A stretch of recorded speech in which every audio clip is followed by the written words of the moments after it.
Olá pessoal, tudo bem? Aqui é o professor Martins e hoje eu vou fazer um vídeo aqui, vou tentar responder a um vídeo que eu assisti ontem que eu achei interessante, mas que eu acho que é importante a gente fazer uma análise um pouco mais, né, complexa sobre a questão, para que a gente possa ter outros pontos de vista, né?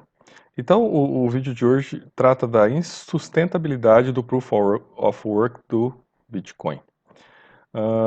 Esse vídeo está sendo inspirado, né, a partir de eu assisti ontem no canal do Fernando Urich, né, ao qual sou inscrito aqui, eu assisti ontem esse vídeo, né, o consumo de energia do Bitcoin ameaça o meio ambiente, né, então ele fez uma avaliação crítica aqui desse pensamento, e agora eu quero fazer também uma avaliação crítica do posicionamento dele, né.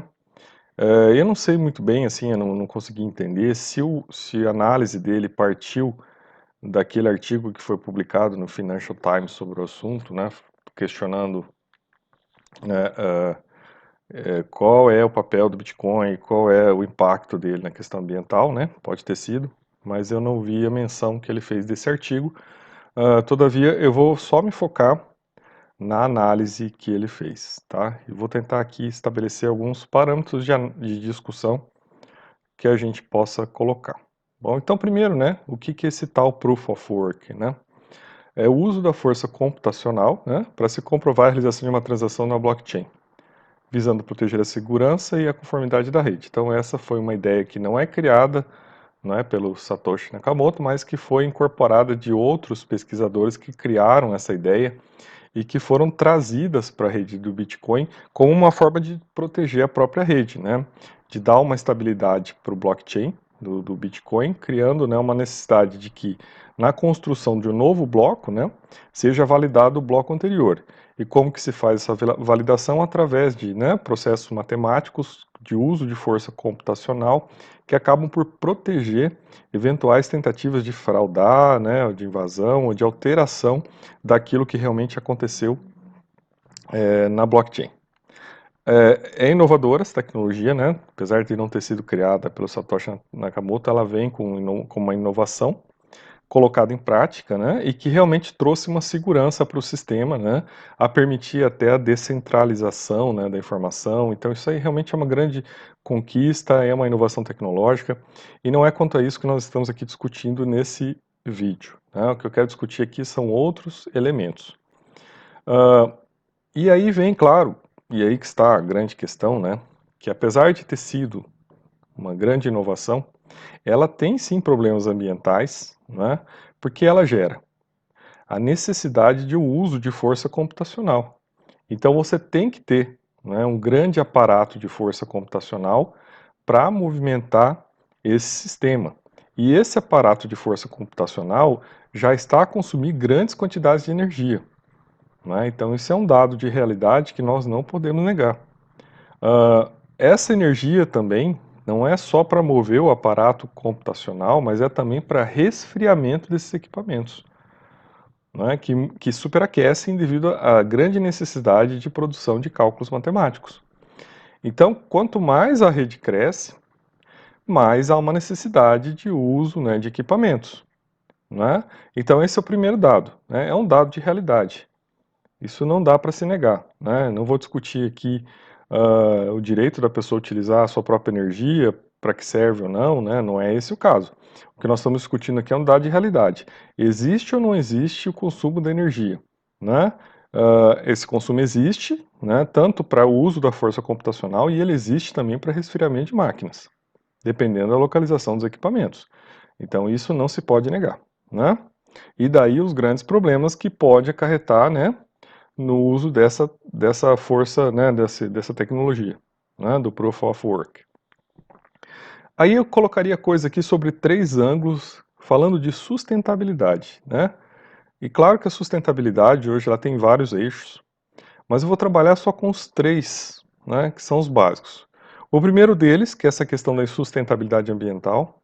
Então a gente tem uma alta pegada de carbono, né? Por quê? Porque você tem que botar essas máquinas para trabalhar, né?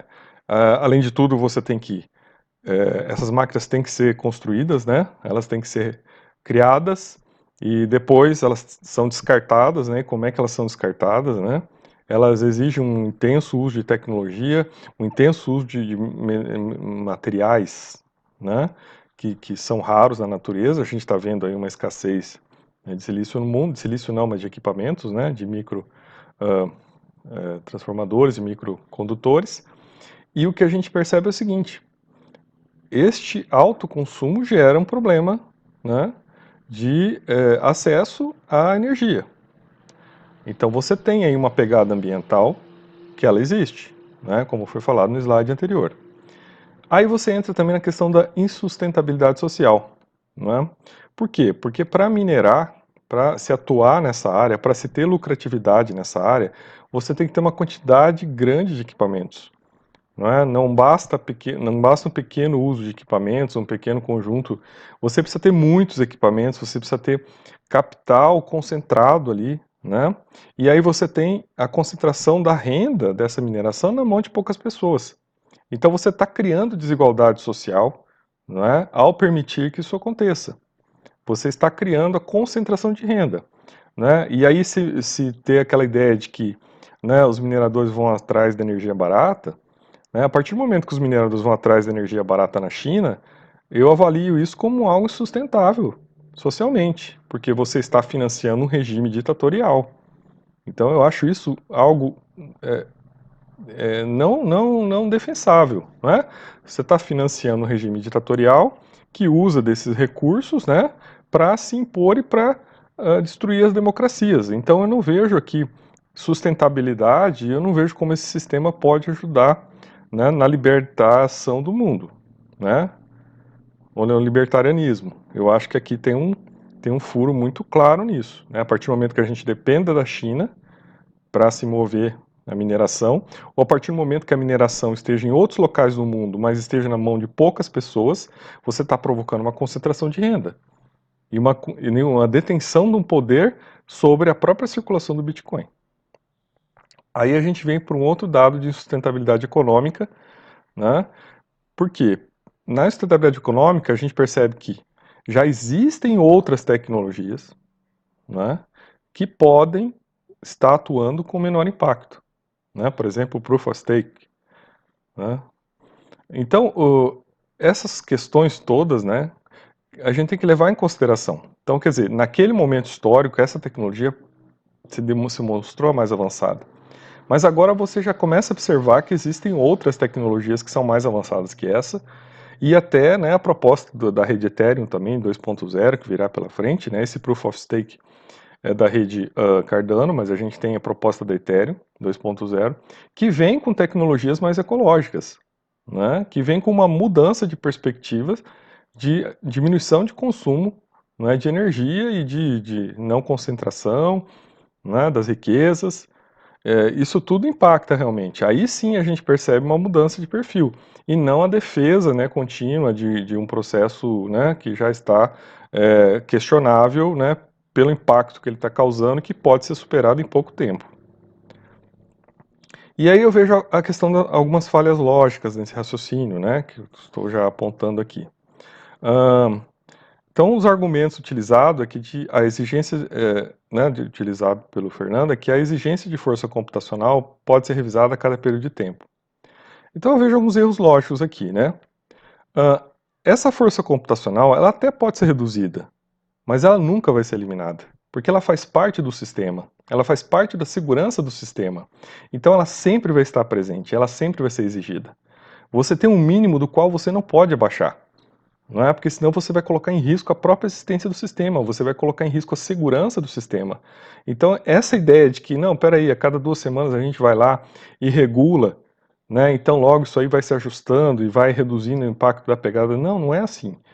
Porque isso tem um limite, né? E tanto é que o consumo só aumenta. Então não houve essa capacidade de reduzir. Na verdade, isso só aumenta o consumo de energia. Porque você tem um limite que você tem que manter para manter a própria segurança e existência do sistema. Então aqui é uma falha lógica grave nesse argumento, que precisa ser entendida e precisa ser encarada, né, com racionalidade. O erro lógico 2 é que já existem outras tecnologias que consomem menos energia e que podem servir né, a suplantar essa tecnologia adotada no Bitcoin que já está superada. Né? E o terceiro ponto, que é um erro lógico mais filosófico, é que você está violando o PNA, né, o princípio da não agressão. A tua liberdade ela termina a partir do momento que você está agredindo o sistema todo, que é o sistema da biosfera.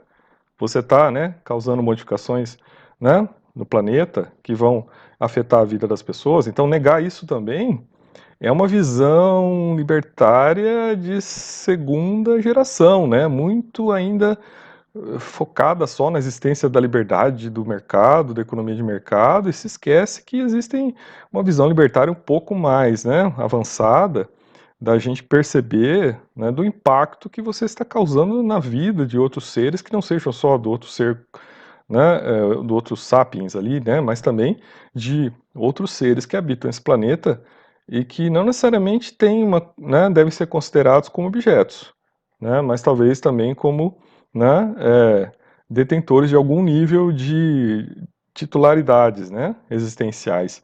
Então aqui é uma falha lógica também, né, nesse argumento, né, que deve ser entendida.